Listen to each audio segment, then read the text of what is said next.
সিকিম থেকে বেআইনিভাবে রাজস্ব ফাঁকি দিয়ে মদ মজুত করা হচ্ছিল শিলিগুড়ি শহরে।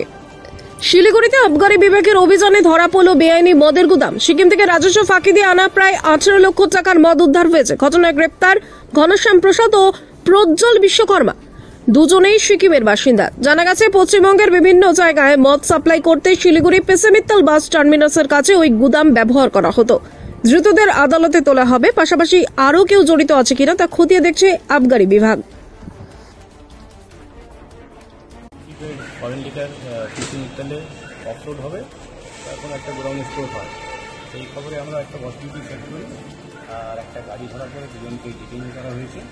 আর টোটাল আপনার লিটার ধরা হয়েছে 425.97 লিটার ফরেন লিটার আর বিয়ার 28। স্যার, কত টাকা মূল্যে আপনার 18,78,925। Okay sir. স্যার, এটা কি সূত্রের খবর পেয়ে আপনারা এখানে এসেছেন? স্যার, স্যার দুজনকে কি গ্রেপ্তার করা হয়েছে না? গ্রেপ্তার করা হয়েছে। স্যার, দুজনের নাম জানতে পারবেন? দুজনের নাম হচ্ছে আপনার ঘনশ্যাম প্রসাদ আর হচ্ছে প্রজ্জ্বল বিশ্বকর্মা।